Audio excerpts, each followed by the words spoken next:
Power ബിയുടെ അകത്ത് entire വിഷ്വൽസിനെ അഥവാ എൻ്റെയർ ഡാഷ്ബോർഡിനെ ഏതെങ്കിലും ഒരു പെർട്ടിക്കുലർ ആയിട്ടുള്ള ഐറ്റത്തിൻ്റെ അടിസ്ഥാനത്തിൽ ഫിൽട്ടർ ചെയ്യാനായിട്ട്, ഫോർ എക്സാമ്പിൾ ആയിട്ട് ഡിഫറെൻറ്റ് കാർസിൻ്റെ ഒരു അനാലിസിസ് ആണ് നടത്തുന്നതെന്നുണ്ടെങ്കിൽ കാറിൻ്റെ ടൈപ്പ് അനുസരിച്ചോ അല്ലെങ്കിൽ ലൊക്കേഷൻ അനുസരിച്ചോ എൻ്റെയർ വിഷ്വലൈസേഷനെ ഡിഫറെൻറ്റ് ആംഗിളിൽ ഫിൽറ്ററിങ് നടത്തിയിട്ട് അതിൻ്റെ റിസൾട്ട് കാണാൻ വേണ്ടിയിട്ട് യൂസ് ചെയ്യുന്ന ഒരു ഫീച്ചർ ഇൻ പവർ ബി ആണ് സ്ലൈസർ എന്ന് പറയുന്നത്. അപ്പോൾ ഇന്നത്തെ വീഡിയോയിൽ സ്ലൈസറാണ് നമ്മൾ കവർ ചെയ്യാനായിട്ട് പോകുന്നത്.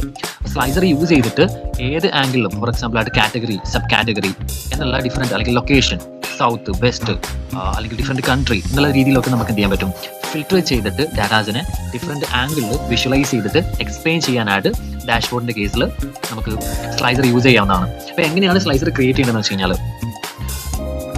ഞാനിവിടെ ആദ്യം തന്നെ കുറച്ച് വിഷ്വൽസ് ക്രിയേറ്റ് ചെയ്യണം. ഫോർ എക്സാമ്പിൾ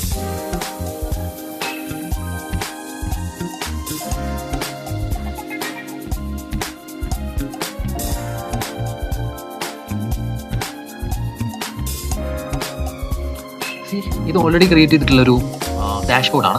ഈ ഡാഷ്ബോർഡിൻ്റെ അകത്ത് മൾട്ടിപ്പിൾ ആയിട്ടുള്ള ഗ്രാഫ് ഉണ്ട്. നമുക്ക് ഇവിടുന്ന് ഡാറ്റ യൂസ് ചെയ്തിട്ട് ക്രിയേറ്റ് ചെയ്യാനായിട്ട് പറ്റും. ഡാറ്റ അപ്ലോഡ് ചെയ്യാം. ആൻഡ് നമ്മളത് മുന്നത്തെ ക്ലാസ്സിൽ പറഞ്ഞിട്ടുണ്ട്.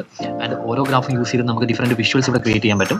ആൻഡ് എങ്ങനെയാണ് ഒരു സ്ലൈസർ യൂസ് ചെയ്തിട്ട് നമുക്ക് ഈ ഒരു പർട്ടിക്കുലർ ആയിട്ടുള്ള ഡാഷ്ബോർഡിനെ ഫിൽറ്റർ ചെയ്യാം, അല്ലാന്നുണ്ടെങ്കിൽ എങ്ങനെ ഈ ഒരു പർട്ടിക്കുലർ ഡാഷ്ബോർഡിനെ ഡിഫറെൻറ്റ് ആംഗിളിൽ ഫിൽറ്റർ ചെയ്തിട്ട് വിഷ്വലൈസ് ചെയ്യാമെന്നുള്ളത് നമുക്ക് നോക്കാം. അപ്പോൾ അതിനായിട്ട് ഇവിടെ തന്നെ സ്ലൈസർ എന്നുള്ളൊരു ഓപ്ഷൻ ഉണ്ട്. സ്ലൈസർ ഓപ്ഷൻ ക്ലിക്ക് ചെയ്ത് കഴിഞ്ഞാൽ ഇതിൻ്റെ അകത്തോട്ട് ഏതൊരു പർട്ടിക്കുലർ ഐറ്റം ആണോ നമുക്ക് ഫിൽറ്ററിങ്ങിന് വേണ്ടിയിട്ട് ആവശ്യമായിട്ടുള്ളത് ആ ഡാറ്റ പ്രൊവൈഡ് ചെയ്ത് കൊടുക്കാനായിട്ട് പറ്റും.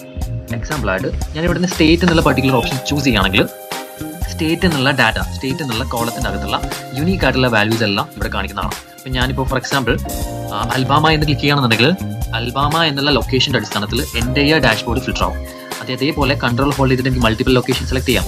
ലൈക്ക് അരിസോണ ഞാൻ ക്ലിക്ക് ചെയ്യണമെന്നുണ്ടെങ്കിൽ അപ്പോൾ ഇവിടെ കാണിക്കുന്നത് അൽബാമ അരിസോണ അനാലിസിസ് ആണ്. അഥവാ എൻ്റെ ഡാഷ്ബോർഡിൻ്റെ അകത്ത് കാണിക്കുന്നത് അൽബാമ അരിസോണ എന്നുള്ള രണ്ട് ലൊക്കേഷൻ്റെ ഡാറ്റാസിൻ്റെ മാത്രം ഡിസ്ട്രിബ്യൂഷൻ ആണ്. അപ്പോൾ ഇതേപോലെ നമുക്ക് ടൈപ്പ് ഓഫ് കാറ്റഗറി ഏത് ഐറ്റത്തിനെ യൂസ് ചെയ്തിട്ടും ഇതുപോലെ സ്ലൈസർ ക്രിയേറ്റ് ചെയ്ത് വിഷ്വലൈസ് ചെയ്യാൻ പറ്റും. ഇവിടെ കാണുന്ന റേസ് ബട്ടൺ ക്ലിക്ക് ചെയ്ത് കഴിഞ്ഞാൽ ഈ ഒരു പർട്ടിക്കുലർ ആയിട്ടുള്ള സ്ലൈസർ എന്ത് ചെയ്യും, ക്ലിയർ ആവും ചെയ്യും. എങ്ങനെയാണോ എൻ്റെ ഡാറ്റ വിഷ്വലൈസേഷൻ ഉണ്ടായിരുന്നത് അതേ പാനലിലോട്ട് പോവുകയും ചെയ്യും.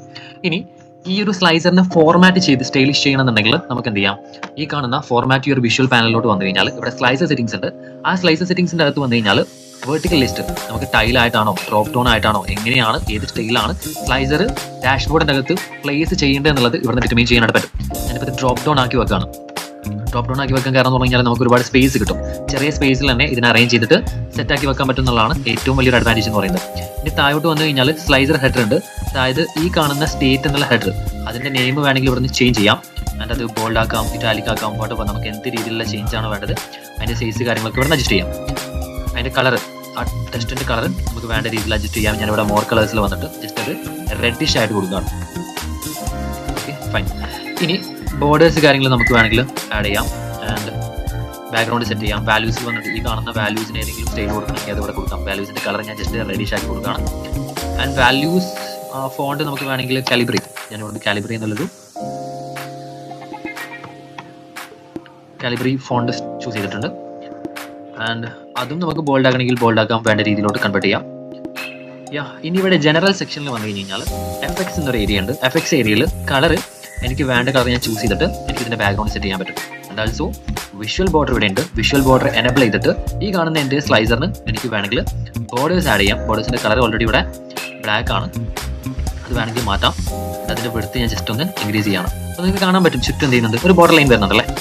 ഓക്കെ, തൊട്ട് താഴെയുള്ള റൗണ്ട് കോർണർ എന്നുള്ള ഓപ്ഷൻ ഉണ്ട്. അത് ഞാൻ ഇൻക്രീസ് ചെയ്ത് കൊടുത്താൽ ആ ഒരു പർട്ടിക്കുലർ ആയിട്ടുള്ള സ്ലൈസർ റൗണ്ട് കോർണർ ഷേപ്പിലോട്ട് മാറും.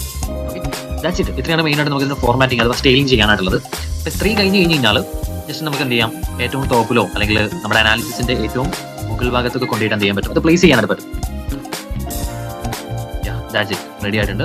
ഇനി ഞാൻ മുകളിൽ പ്ലേസ് ചെയ്യുകയാണെന്നുണ്ടെങ്കിൽ ഈ ഒരു സ്ലൈസറിൻ്റെ അടിസ്ഥാനത്തിൽ എനിക്ക് എൻ്റെ ഡാഷ്ബോർഡിനെ വേണ്ട ടൈമിൽ വേണ്ട പോലെ ഫിൽറ്റർ ചെയ്തിട്ട് ഡിഫറെൻറ്റ് ആംഗിളിൽ വ്യൂ ചെയ്തിട്ട്, ഇപ്പോൾ ഇത്രയും സ്റ്റേറ്റ് ആണ് ഇമ്പോർട്ടൻ്റ് ആയിട്ടുള്ള സ്റ്റേറ്റ് എന്നുണ്ടെങ്കിൽ അതിനെ മാത്രം സെലക്ട് ചെയ്തിട്ട് നമ്മൾ പ്രസൻറ്റ് ചെയ്യുന്ന സമയത്ത് നമുക്ക് എന്ത് ചെയ്യാൻ പറ്റും, എക്സ്പ്ലെയിൻ ചെയ്ത് കൊടുക്കാനായിട്ട് പറ്റും. ഈ ഇമ്പോർട്ടൻറ്റ് പർട്ടിക്കുലർ സ്റ്റേറ്റിൽ നിന്നുള്ള കോൺട്രിബ്യൂഷൻ ഇങ്ങനെയാണെന്ന് പറഞ്ഞിട്ട് നമുക്ക് എക്സ്പ്ലനേഷൻ പ്രസൻറ്റേഷൻ ടൈമിൽ നടത്താവുന്നതാണ്. See you later.